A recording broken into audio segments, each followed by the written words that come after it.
सबसे पहले रिजल्ट के बारे में चर्चा करेंगे। अंकुश कुमार का आज रिजल्ट खराब रहा है। क्यों अंकुश, क्या बात है? तुम आज फेल कर गया जी। मोबाइल नहीं चार्ज था सर। अच्छा, चलिए। दीपक कुमार का 40 नंबर है और इसके बाद हिमांशु का बहुत बढ़िया 98 मार्क्स है। सिर्फ एक सवाल इन्होंने गलत किया है, तो वो सवाल हम जरूर देखेंगे लास्ट में, कौन सा सवाल गलत किया है। लेकिन सिर्फ अगर ये सवाल अगर सही हो गया होता तो इनका 100 आउट ऑफ 100 आ गया होता। आगे बात करेंगे। एमडी दिलशाद का 40 नंबर है। इसके बाद एमडी जावेद का 26 नंबर है। नदीम अख्तर का 26 नंबर है। पुरुषोत्तम सिन्हा 38 नंबर है। संतोष मालाकार 30 नंबर है। संतोष मालाकार, क्या हो गया? ये से रिजल्ट क्यों आ रहे हैं आपके? और सर पता नहीं कैसे। योगेंद्र का 24। नहीं पता कैसे यार, तुम इतने से सवाल इजी सवाल देते हैं तुम लोगों को। कूलेंट से शायद सवाल थे तुम्हारे हैं, और अभी सवाल मैं खोल के दिखाता हूँ, काफी इजी सवाल थे। लुब्रिकेंट्स, कूलेंट, ऐसे नहीं सर, क्वेश्चन ठीक था भाई। तो इतने इजी जो सवाल हैं उनको भी तुम गलत करके आ रहे हो, तो गलत बात है। तो अंकुश है और जो एग्जाम दिए हैं उन्हीं का खोलेंगे हम। 1091 दिलशाद है, एग्जाम दिया था दिलशाद।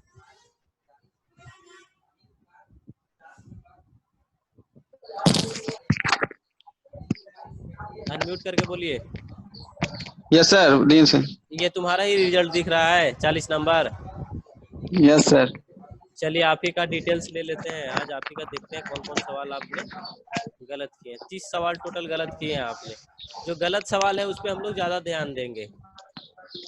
हाँ, सबसे पहला सवाल, जो लुब्रिकेंट्स की आवश्यकता होती है, ऐसे सवाल कैसे गलत हो सकता है दिलशाद? लुब्रिकेंट्स की आवश्यकता क्यों होती है? बेसिक सी सवाल है। आप कोई तुमसे पूछेगा कूलेंट की आवश्यकता क्यों होती है, लुब्रिकेंट्स की आवश्यकता क्यों होती है, ऐसे सवाल गलत नहीं होने चाहिए। किसी भी लोड पर या कम लोड पर मशीन को स्मूथ चलाने के लिए मशीन के दो पार्ट्स जहाँ पे टच होते हैं उन दोनों पार्ट्स के बीच में फ्रिक्शन को कम करने के लिए, मेटल लॉसेस को कम करने के लिए, मशीन को ठंडा रखने के लिए बहुत सारे रीजन हैं आपके लुब्रिकेंट्स का इस्तेमाल करने के लिए।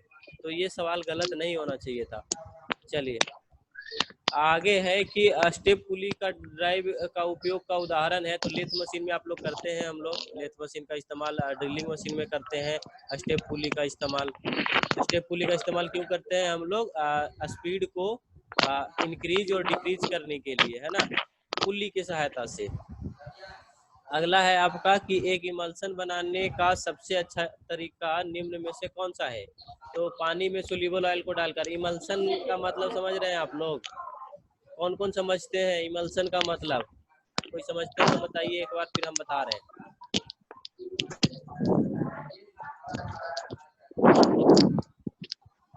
कोई नहीं जानते?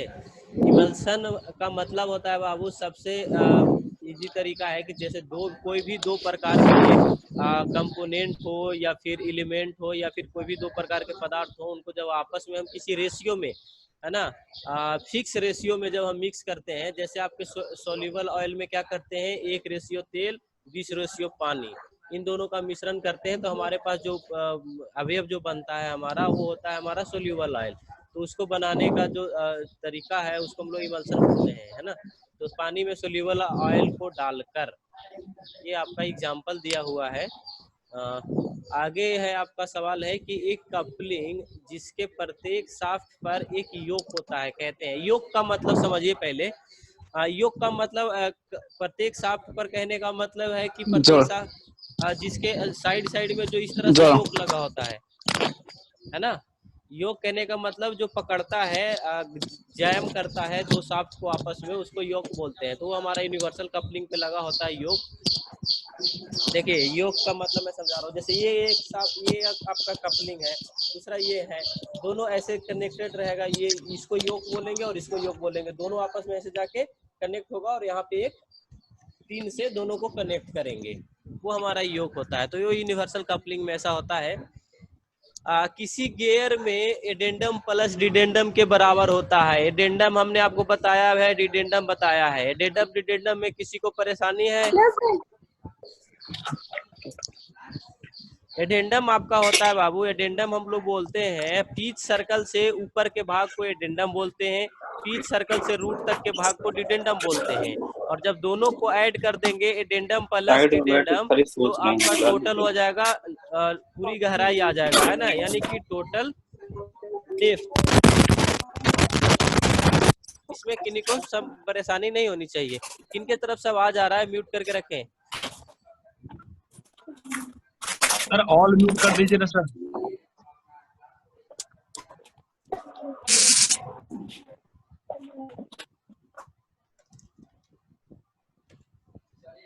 चलिए जी, ठीक है। अगला सवाल देखेंगे। एडेंडम प्लस डिडेंडम को हम लोग टोटल डेप्थ बोलते हैं, यानी गहराई बोलते हैं। टोटल गहराई हो जाएगा जब दोनों ऐड करेंगे तो। हम खुद को अनम्यूट मत कीजिए आप लोग जब तक हम कहें ना आपको, या आपको कोई मन में सवाल ना हो। चलिए अगला सवाल देखेंगे। अगला सवाल है कि एक गियर्स में पिच डायमीटर और डायमीटर, हमने बताया कोई भी आपका एक शाफ्ट है उस पे थ्रेड कटा हुआ है, तो एडेंडम और डिडेंडम के बीचों बीच से जो सर्कल निकलता है उसको हम लोग पिच डायमीटर बोलते हैं। तो कह रहा है पिच डायमीटर और आउटसाइड डायमीटर। आउटसाइड डायमीटर मतलब जो आपके क्रेस्ट से जो सर्कल निकलता है, मतलब थ्रेड के सबसे ऊपरी भाग से जो एक सर्कल बनता है जिसको हम लोग मेजर डायमीटर भी बोलते हैं, उसके और पिच डायमीटर के बीच के भाग को क्या बोलते हैं, तो उसको एडेंडम बोलते हैं। अगर आपसे पूछेगा कि माइनर डायमीटर और पिच सर्कल के बीच वाले भाग को क्या बोलते हैं, तो उसको डिडेंडम बोलते हैं। इन सारे सवालों में परेशानी नहीं होना चाहिए, ये सारे सवाल गलत नहीं होने चाहिए। अगला सवाल है कि एक बेल्ट ड्राइव में पुली की बाहरी सरफेस, ये तो सवाल सही लगाया है आपने, किसके कारण बेल्ट अधिक घिसावट होती है, बहुत बढ़िया। सवाल बढ़िया है, वैसे सही लगाया है। अगला है कि एक लंबी सिलेंड्रिकल कपलिंग है जिसमें बोर किया हुआ होता है और दो शाफ्ट पर की द्वारा फिट की जाती है, इसे क्या कहते हैं? सीधा सीधा मफ कपलिंग। मफ कपलिंग आपने देखा होगा कैसा होता है कि एक सिलेंड्रिकल टाइप का कपलिंग होता है जिसमें बोर किया हुआ होता है। बोर कहने का मतलब सीधा सीधा आप बोर को होल से समझिए, है ना, कि होल किया हुआ रहता है और दो शाफ्ट पर की द्वारा फिट किए रहते हैं। आपने कहीं पे देखा होगा इस प्रकार का ज्वाइंट, जैसे मान लीजिए एक ये शाफ्ट है और एक ये शाफ्ट है, दोनों को आपस में से टच किया गया है और वहां पे एक इस प्रकार का लगा हुआ है माफ, और उन दोनों को किसी की के द्वारा फिट किया गया है, ज्वाइंट किया गया है, उसको बोलते हैं हम लोग मफ कपलिंग। जैसे देखिए ये एक शाफ्ट है, एक ये शाफ्ट है, दोनों को आपस से फेस टू फेस ऐसे ऐसे टच होगा और इसके बाद इसको की से ज्वाइंट किया जाएगा, है ना, तो इसको बोलते हैं मफ कपलिंग। गलत किया है वो है आपका कि क्रॉस बेल्ट ड्राइव में संबंध में निम्न में से कौन सा कथन सही नहीं है? सही नहीं है क्रॉस बेल्ट के बारे में आपका 4 कथन दिए हुए हैं, उसमें से कौन सा सही नहीं है? तो देखिए क्रॉस बेल्ट है यानी कि बेल्ट का जो दो पट्टी जो होगा वो आपस में टच करेगा और जब टच करेगा तो ज्यादा घिसेगा, तो ये सही चीज है। जो गलत जो तुमने लगाया है वो सही चीज है। ये पूछ रहा है कि कौन सा कथन गलत है, तो उच्च पावर पर स्पीड को ट्रांसमिट करने के लिए प्रयोग नहीं किया जाता है। सही बात है। अगर हाई पावर पर या हाई स्पीड पर पावर को ट्रांसमिट करेंगे तो ये क्या होता है, क्रॉस बेल्ट में क्या होता है, हमारा बेल्ट जो है वो आपस में रगड़ खाता है ना, जब आपस में रगड़ खाएगा और हाई स्पीड पे भी ट्रांसमिट करेंगे तो उस बेल्ट ज्यादा घिसेगा, इसके बाद उस पर लोड ज्यादा पड़ेगा क्योंकि उसको तीन जगह फ्रिक्शन हो रहा है उसके साथ। एक तो ड्राइवर पुली पे हो रहा है, एक ड्रिवन पुली पे हो रहा है और दूसरा वहां हो रहा है जहां दोनों बेल्ट आपस में रगड़ खा रहे हैं। तो हाई स्पीड पे पावर को ट्रांसमिट करने के लिए इसका इस्तेमाल नहीं किया जाता है। अगला है क्रो बार को निम्न में से किस नाम से जाना जाता है? तो प्राई बार से। ये सवाल हमने करवाया था आपका, ये सवाल गलत नहीं होना चाहिए। क्रो बार को प्राई बार भी बोलते हैं, मतलब उसका दूसरा नाम कह सकते हैं हम लोग। क्रो बार जो है उसको फर्स्ट लीवर उत्तोलक में रखते हैं, यानी कि प्रथम वर्ग के उत्तोलक में रखते हैं। प्रथम वर्ग उत्तोलक, द्वितीय वर्ग उत्तोलक और तृतीय वर्ग उत्तोलक, 3 प्रकार के उत्तोलक होते हैं और तीनों प्रकार का काम क्या क्या है, कैसे है, वो हमने आपको बताया है। एक सवाल हम पूछना चाहेंगे आकाश कुमार से। आकाश कुमार, आप खुद को अनम्यूट कीजिए और आप बताइए कि तीसरे प्रकार का जो लीवर होता है या उत्तोलक होता है उसका एक एग्जाम्पल बताइए आप। तराजू वाला सर। और कोई?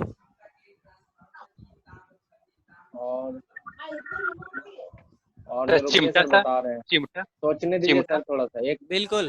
देखिए हम बता रहे हैं चिमटा भी। आपको, तीसरे वर्ग का जो होता है उसमें हम बता रहे हैं आपका जो इफर्ट जो होगा वो बीच में होगा, सीधा सीधा।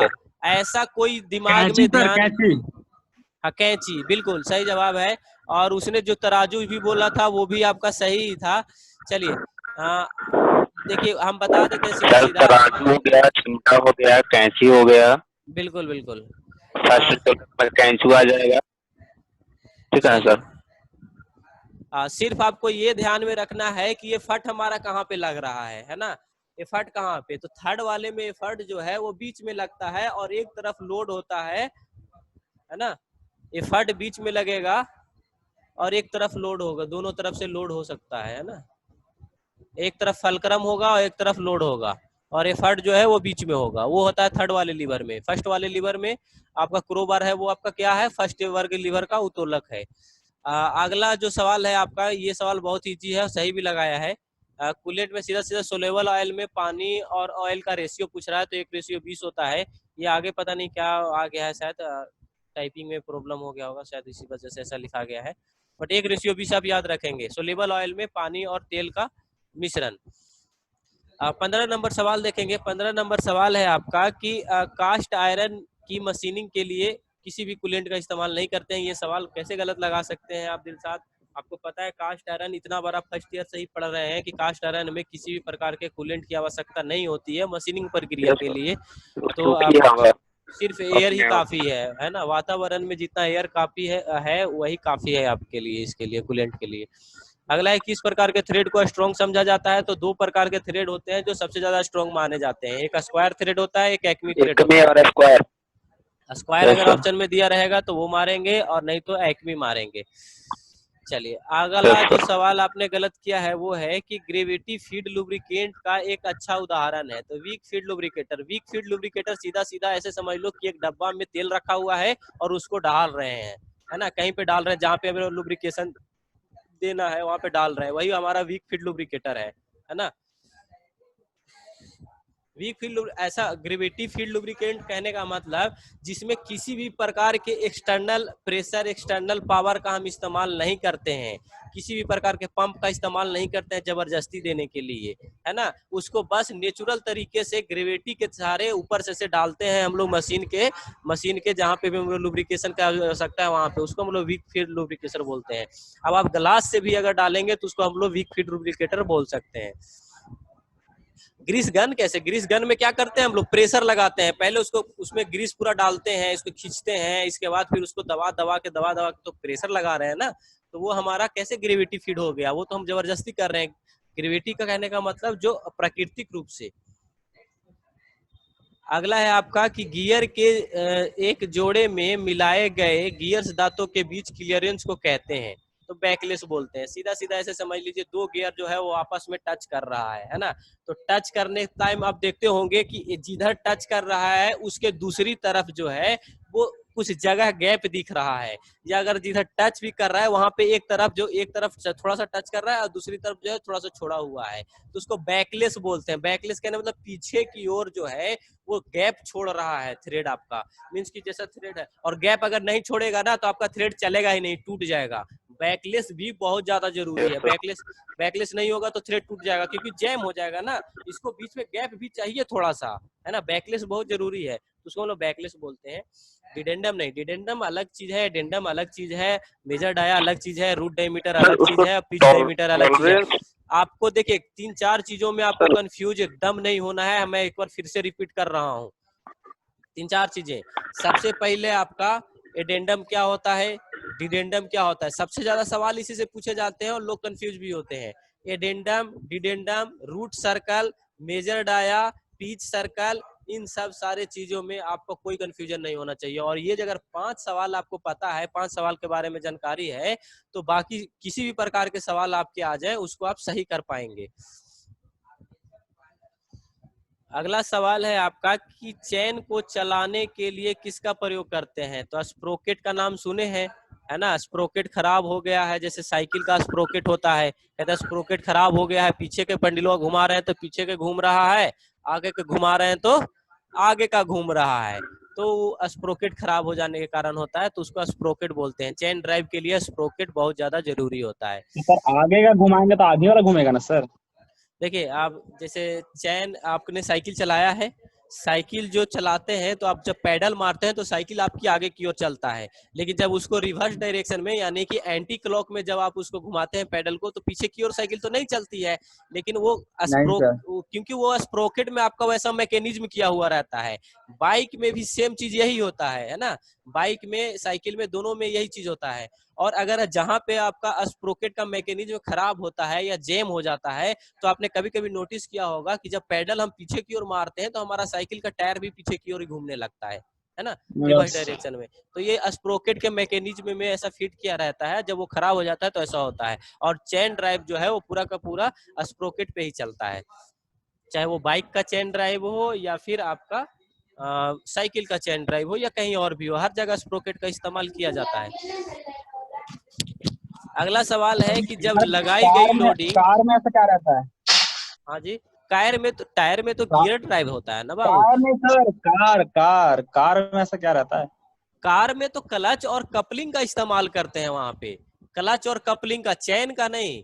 चैन का इस्तेमाल कार में नहीं करेंगे ना, वहां पे बहुत ज्यादा आरपीएम पे बाइक चलाना होता है ना, या फिर कहिए कि ज्यादा ताकत की जरूरत होती है। जैसे बाइक में आप कितना मैक्सिमम लोड होगे, बाइक का आप, जैसे हम एक एग्जांपल दे रहे हैं, बाइक का अपना वेट मान लीजिए 70 केजी और 50 केजी का दो आदमी बैठे गए, तो मैक्सिमम कितना हो गया 200 केजी, है ना। तो 200 केजी लोड लेके बाइक को रोड पे रन करना है।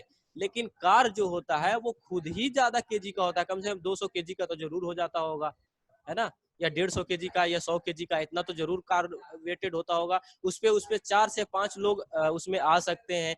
तो 400-500 लोग को एक ऐसे ही जनरल टाइप का चैन खींच सकता है क्या। तो इसी वजह से वहां पे डायरेक्ट कपलिंग का और गियर ड्राइव का और क्लच ड्राइव का इस्तेमाल किया जाता है ना, कार में चैन ड्राइव का नहीं किया जाता। तो चैन ड्राइव है ही नहीं तो स्प्रोकेट की क्या काम है ना, वहां तो डायरेक्ट गियर से कपलिंग कनेक्टेड है और गियर से क्लच कनेक्टेड है, जो गियर को या कपलिंग को इंगेज और डिसंगेज करने का काम कर रहा है। जब क्लच लेते हैं तो डिसंगेज हो जाता है, क्लच छोड़ते हैं तो इंगेज हो जाता है। तो ये चीज है। अगला सवाल है आपका कि जब लगाई गई लोड हमेशा एक ही दिशा में है। हमने आपको थ्रेड के बारे में पढ़ाया है, स्क्रू में भी थ्रेड के बारे में पढ़ाया है, और एक थ्रेड का अलग चैप्टर भी होता है, पावर ट्रांसमिशन में भी हमने पढ़ाया है कि बैटरी थ्रेड होता है वो बिल्कुल एक तरफ सिर्फ एक दिशा में लोड को ट्रांसमिट करने के लिए, पावर को ट्रांसमिट करने के लिए इस्तेमाल किया जाता है ना। बटरेस थ्रेड का फिगर भी हमने आपको दिखा रखा है। और अगर आपको किसी के दिमाग में अगर नहीं है ध्यान में कि बटरेस थ्रेड दिखता कैसा है, तो आपको कुछ नहीं करना है, आपके फोन में इंटरनेट भी है, गूगल भी है, आप जाके सिर्फ बटरेस थ्रेड मारिएगा, उसका इमेज आ जाएगा, आप देखेंगे आपके दिमाग में तुरंत से रिकॉल हो जाएगा कि कैसा होता है। लेकिन इतना जरूर याद रखें कि एक दिशा में पावर को ट्रांसमिट करने के लिए बटरेस थ्रेड का इस्तेमाल करते हैं। अगला है कि जब स्थिति एसी की पावर को एक कोण पर ट्रांसमिट करना हो, जब स्थिति एसी की पावर को एक कोण पर ट्रांसमिट करना हो तो प्रयोग करने वाली गियर होती है ना। सीधा सीधा किसी एंगल पर अगर पावर को ट्रांसमिट करना हो तो कौन सा गियर का इस्तेमाल करेंगे, तो बेवल गियर हमने बताया है आपको। बेवल गियर क्या करता है, 90 डिग्री पे आपका या फिर किसी भी एंगल पे आप उसको एडजस्ट करके बेवल गियर को आप पावर कर सकते हैं। जैसे में क्या होता है, बेवल गियर के इस्तेमाल वहां पे भी करते हैं जहां पे हमारा रेसिप्रोकेटिंग मोशन से रोटरी मोशन में इस्तेमाल करते हैं, जैसे रैक एंड पिनियन में हम लोग बेवल गियर का इस्तेमाल कर लेते हैं। या फिर और कहीं आपने रेहट देखा होगा, गांव में जब चलता था बैलगाड़ी, जब चारों तरफ ऐसे से घूमती थी और इसके बाद उसके सहारे से शाफ्ट घूमता था, और शाफ्ट के सहारे से आपका पूरा वो मैकेनिज्म घूमता था, जिसके सहारे से कुएं से नीचे से पानी निकल के बाहर आता था, जिसको हम लोग अपने भाषा में रेहट बोलते हैं। आप पता नहीं है टेक्निकल भाषा में उसका क्या नाम है, लेकिन उसमें भी हम लोग इस प्रकार के किसी एंगल पे ट्रांसमिट करने के लिए इस प्रकार के गियर का इस्तेमाल करते थे। अगला जो सवाल आपने गलत किया है वो है कि ड्रिलिंग करने के लिए निम्न में से किस मटेरियल पर कटिंग ऑयल का प्रयोग, तो सेम चीज है, कटिंग मटेरियल का कटिंग ऑयल का प्रयोग कहाँ पे नहीं करते हैं, यानी सीधा सीधा कूलेंट का प्रयोग कहाँ नहीं करते हैं, तो कास्ट आयरन में नहीं करते हैं, है ना। अगला है कि डिफरेंशियल में प्रयुक्त सन और प्लेनिंग गियर प्रकार का होता है, तो उसे एपिसाइक्लिक बोलते हैं। अगला भी सवाल तुमने गलत कर रखा है कि निम्न में से किस कारण से मशीन टूल पर कूलेंट की तरह प्रयोग करने के लिए टूटी की पानी को वरीयता नहीं दी जाती है। तो सीधा सीधा अगर किसी नल से पानी जो है आप किसी भी कटिंग टूल्स पे या फिर मशीन पार्ट्स पे या फिर कोई भी जो फेरस मेटल का बना हुआ है उस पे अगर आप प्रवाहित करेंगे पानी, तो क्या होगा, कोरोजन पकड़ेगा, यानी जंग लगेगा ना। तो इस वजह से हम लोग टूटी की पानी का वरीयता नहीं देते हैं कूलेंट में। वरीयता कहने का मतलब उसको जो है हम लोग नहीं मानते हैं कि ये एक अच्छा कूलेंट है पानी को, या फिर उसका इस्तेमाल ज्यादातर नहीं करते हैं क्योंकि वो जंग लगाता है। निम्न में से किस प्रकार की कपलिंग सॉफ्ट स्टार्ट देती है, तो फ्लूइड कपलिंग। सॉफ्ट स्टार्ट कहने का मतलब क्या, कि अचानक से झटका नहीं देती हो, है ना। जैसे आप अगर नया नया गाड़ी चलाते होंगे, आप अचानक से क्लच छोड़ देते होंगे, गाड़ी जो है भनाक से भाग जाती होगी, है ना, झटका देके। तो वही चीज है। तो फ्लूइड कपलिंग जो होता है वो धीरे धीरे इंगेज होता है, तो इस वजह से इसका नाम ये फ्लूइड कपलिंग। फ्लूइड कपलिंग का मतलब आप समझ रहे हैं। तो ये क्या करता है, सॉफ्ट स्टार्ट देती है, मतलब आराम आराम से स्पीड पकड़ती है या आराम आराम से घूमना स्टार्ट करती है। अगला सवाल जो आपने गलत किया है कि निम्न में से कौन सा एक वायर रोप का मूल घटक नहीं है। तो वायर रोप का तो जैसे ऑप्शन में आपका दिया होगा, वायर हो जाएगा, स्टैक हो जाएगा या फिर कोर हो जाएगा। तो वायर है तो उसका कोई तो कोर होगा ही, जिसको हम लोग छोर बोलते हैं अपने भाषा में, इसको टेक्निकल भाषा में कोर बोलते हैं। तो उसका कोई ना कोई कोर तो होगा ही, मतलब कोई ना कोई तो एंडिंग होगा ही, स्टैक भी होगा ही, और उस वायर, उसमें वायर रोप है तो वायर होगा ही। तो आधार का कोई मतलब नहीं है, तो इसका सही आंसर आधार हो जाएगा। कोर आपने गलत लगाया है। आगे बात करेंगे कि निम्न में से कौन सा ग्रीस का उद्देश्य नहीं है। तो सीधा सीधा बेयरिंग से उत्पन्न वाले हीट को दूर करना। हीट को दूर नहीं करता है ग्रीस, है ना। बाहरी मटेरियल जैसे धूल कण मिट्टी को आदि घुसने नहीं देगा, अपने ऊपर ही चिपका के रख लेता है, अंदर नहीं जाने देता है। इसके बाद उसको बियरिंग और उसको दोनों को स्मूथ चालन के लिए उपयोग करते हैं ग्रीस का। लेकिन हीट को दूर नहीं कर सकता है। ये दूर कहने का मतलब उसमें से जो हीट होगा उसको दूर नहीं कर सकता है, हटा नहीं सकता है, तो ये इसका उद्देश्य नहीं होता है। अगला है आपका कि प्रायः सभी मशीन ऑपरेशन में प्रयोग होने वाले कटिंग फ्लूइड्स का सबसे अधिक सामान्य प्रकार क्या है। तो आपको पता है सोल्यूबल ऑयल का हम लोग सबसे ज्यादा इस्तेमाल करते हैं कटिंग फ्लूइड्स या कूलेंट्स के रूप में, सोल्यूबल ऑयल का, क्योंकि ये सस्ता भी होता है और अच्छा भी होता है। पानी की भी मात्रा होती है और इसमें एक मात्रा में तेल मिलाया जाता है, इस वजह से इसमें कोरोजन लगने का भी खतरा नहीं होता है। इसमें पानी की मात्रा ज्यादा होती है लेकिन 1% तेल भी तो होता है। जैसे 1:20 होता है ना, तो 1 भाग जो है तेल होता है और 20 भाग पानी होता है। तो पानी के साथ तेल मिल गया तो कोरोजन नहीं लगने देता है, इस वजह से हम लोग सोल्यूबल ऑयल का इस्तेमाल ज्यादा करते हैं। अगला है फायर पॉइंट क्या होता है। फायर पॉइंट मतलब आग लगने वाला पॉइंट क्या होता है। तो इसमें लिखा है कि वह न्यूनतम टेम्परेचर जिस पर तेल वास्तव में बिना आग पकड़े क्षणिक चमक और आश्रय देने को पर्याप्त भाप देता है ना। जैसे आपने कभी ये चीज दिमाग में लाइएगा, प्रैक्टिकली आपने कभी किया होगा, जब आप आग जला रहे होते हैं तो आप उस पे हवा फूक रहे हैं लेकिन आग लग नहीं रहा है। लेकिन जैसे ही आग लगने वाला होता है उस टाइम एक उसमें अलग सी चमक आती है ना, धुआं उठता है ना, आग लगने लगता है, अब लग जाएगा अब लग जाएगा। तो उस वही जो होता है वही उसका फायर पॉइंट होता है। जिस पॉइंट पर वो आग लगने ही वाला होता है ना, उसको हम लोग बोलते हैं फायर पॉइंट। तो इसको ध्यान रखना है। अगला है आपका कि मशीन की लेवलिंग में स्वीकार्य विचलन है।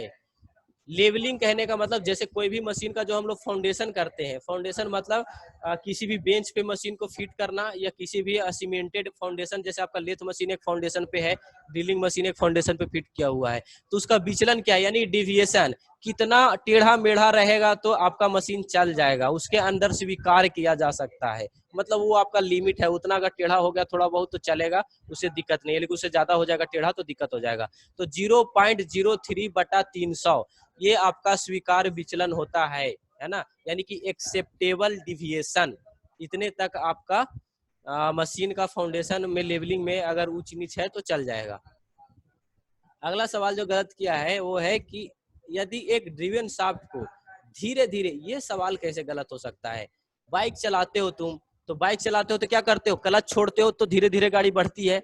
तो वही सवाल तो है आपका कि जब ड्रिवन शाफ्ट को धीरे धीरे स्पीड में लाने की आवश्यकता हो तो किस साधन का प्रयोग करेंगे? तो क्लच का प्रयोग करेंगे। क्लच का इस्तेमाल हर तरह के ऑटोमोबाइल में किया जाता है, बाइक में किया जाता है, कार में किया जाता है, ट्रैक्टर में किया जाता है, ट्रक में किया जाता है। उसमें क्या करता है, क्लच जब हम छोड़ते हैं तो गाड़ी जो है वो धीरे धीरे बढ़ना स्टार्ट करती है, इसी वजह से क्लच हम धीरे धीरे छोड़ते हैं। तो क्लच का ये मैकेनिज्म होता है। अगला सवाल जो आपने गलत किया है कि लेवलिंग बोल्ट प्रयोग किए जाते हैं। तो लेवलिंग बोल्ट सीधा सीधा जहां पे भी लेवलिंग की बात आ जाए, दो चीज होती हैं। लेवलिंग का इस्तेमाल सबसे ज्यादा दो ही जगह होती है, एक तो राजमिस्त्री करता है, ईटा जोड़ने वाला है ना, पाइप में पानी भर के लेवल मिलाता है, वो एक लेवलिंग हो गया। दूसरा लेवलिंग होता है फाउंडेशन में। फाउंडेशन में भी सेम वही राजमिस्त्री फाउंडेशन बनाता है हमारा, है ना, कारीगर जिसको हम लोग बोलते हैं, या राजगीर भी बोलते हैं कहीं कहीं।